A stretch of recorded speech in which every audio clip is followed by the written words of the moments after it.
Good morning student.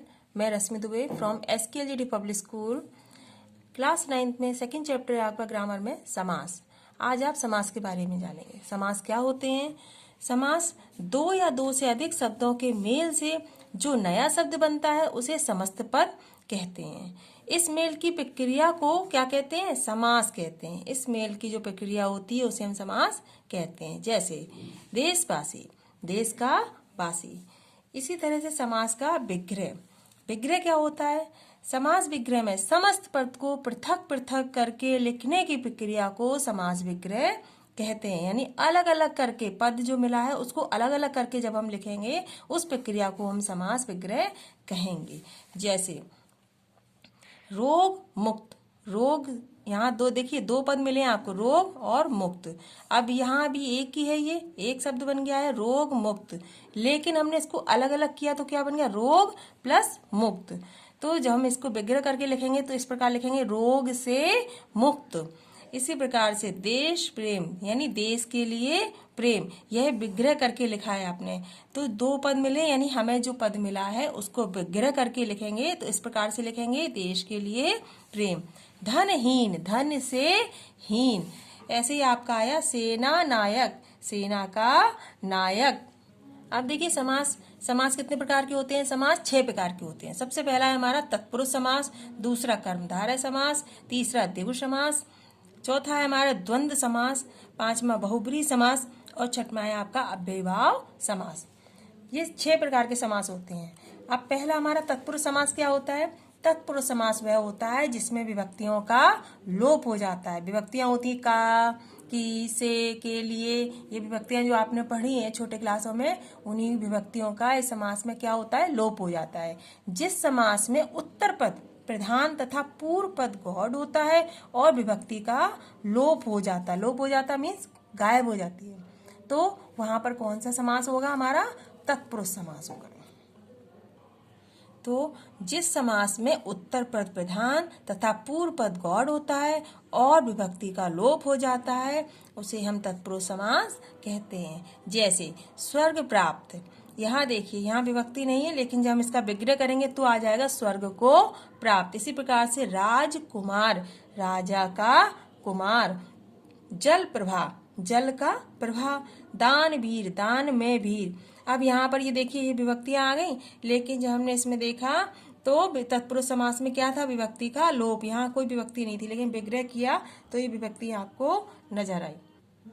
दूसरा है हमारा कर्मधारय समास। कर्मधारय क्या होता है? जिस समास में एक पद उपमेय या विशेष हो तथा दूसरा पद उपमान या विशेष हो उसे कर्मधारय समास कहते हैं। जैसे महात्मा, महान है जो आत्मा।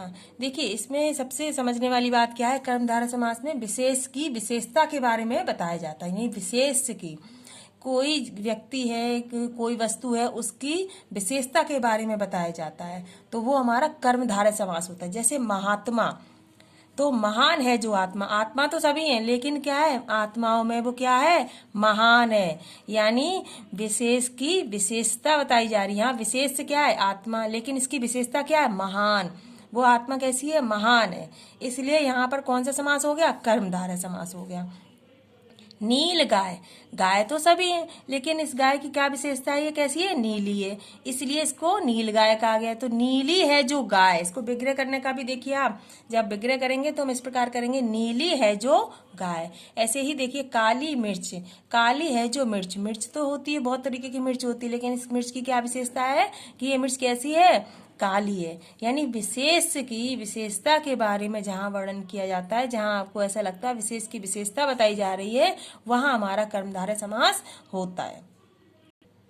अब तीसरा हमारा आता है द्विगु समास, जिसमें पूर्व पद संख्यावाचक शब्द होता है उसे द्विगु समास कहते हैं। यानी जो हमारा समास होगा उसमें पहला जो पद होगा वो कैसा होगा? संख्यावाचक, यानी कि उसमें हमें संख्या दिखाई देगी। जैसे देखिए नवरत्न, नव, नव से समझ में आ रहा है, यानी कि 9। नवरत्नों का समाहार। नवरत्न से मतलब हो गया, यहाँ आपको संख्या मिली। चौराहा, चौ का मतलब हो गया 4 राहों का समूह। समाहार यानी 4, गिनती आ रही समझ में। जहां आपको संख्यावाचक शब्द मिलते हैं वहां समझ जाइए वो हमारा कौन सा समास होगा? द्विगु समास होगा। तिरंगा, यानी हमें यहाँ दिख रहा है तिरंगा। तीन रंगों का समाहार। यानी यहाँ पर हमें गिनती समझ में आ रही है, जिनमें संख्यावाचक शब्द आ जाते हैं उनमें कौन सा समास होता है? द्विगु समास होता है। तो इस चीज का आपको ध्यान रखना है, द्विगु समास में हमेशा क्या होता है? संख्यावाचक शब्द होता है। इससे हम पता कर लेते हैं हमारा कौन सा समास है। आगे आता है हमारा द्वंद्व समास। द्वंद्व समास क्या है? जिस समास में दोनों पद समान हो वहां द्वंद्व समास होता है। यानी दोनों पद समान होंगे। दोनों का मतलब हो गया जैसे माता पिता, ये दोनों पद कैसे हैं? कोई किसी से बड़ा नहीं, कोई किसी से छोटा नहीं, दोनों पद समान है। और जब हम विग्रह करेंगे तो समुच्चय बोधक लगा देंगे, माता और पिता। तो दोनों पद जहां समान होंगे वहां पर कौन सा समास होगा? द्वंद्व समास होगा। जैसे सुख दुख दोनों बराबर है, दोनों पद समान है, सुख और दुख। अमीर गरीब, अमीर और गरीब, ये विग्रह करके हम और लगा दिया यहाँ पर। और जब दोनों पद समान मिलेंगे तो वहां पर हमारा कौन सा समास होगा? द्वंद्व समास होगा। यानी जिस समास में दोनों पद समान हो वहां द्वंद्व समास होता है। माता पिता, माता और पिता, यानी कोई पद किसी से कम है ना कोई पद किसी से बड़ा है। जहां दोनों पद समान होंगे वहां हमारा द्वंद्व समास होगा। अब देखिए अगला आता है हमारा बहुब्रीहि समास। बहुब्रीहि समास क्या होता है? बहुब्रीहि समास, इस समास में न पूर्व पद प्रधान होता है न उत्तर पद प्रधान होता है। यानी कि समास में दो पद होते हैं, पूर्व पद और उत्तर पद, लेकिन इसमें न पूर्व पद प्रधान होगा न ही उत्तर पद प्रधान होगा, बल्कि कोई अन्य तीसरा पद ही प्रधान होता है। यानी अन्य पद, जो पद इसमें दिया नहीं है वह पद इसमें प्रधान होता है। जैसे नीलकंठ, नीला है जिसका कंठ अर्थात शिव जी। यानी नीलकंठ, यहाँ पर पूर्व पद नील है, दूसरा पद हमारा क्या है? कंठ है। लेकिन यहाँ पर प्रधान कौन सा? यहाँ इसका मीन्स क्या निकल रहा है? शिव जी। तो तीसरा पद प्रधान होता है, तो वहां पर कौन सा समास होगा? बहुब्रीहि समास होगा। दशानन, 10 है मुख जिसके, अर्थात कौन? रावण। यानी 10 मुख माला, दशानन किसको कहते हैं हम? रावण को कहते हैं। तो 10 है मुख जिसके, अर्थात रावण। यानी तीसरा पद जो मुख होगा वो प्रधान होगा, वहां पर कौन सा समास होगा? बहुब्रीहि समास होगा। इस समास में यही देखना है आपको कि ना ही आपका पहला पद प्रधान होगा न दूसरा होगा, लेकिन कोई अन्य तीसरा जिसका अर्थ निकल रहा होगा, अर्थात यानी जो तीसरा पद होगा वो मुख्य रूप से प्रधान होगा, वहां पर हमारा बहुब्रीहि समास होगा।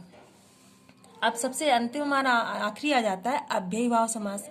अव्ययी भाव समास क्या होता है? जिस समास का पहला पद अव्यय हो उसे अव्ययी भाव समास कहते हैं।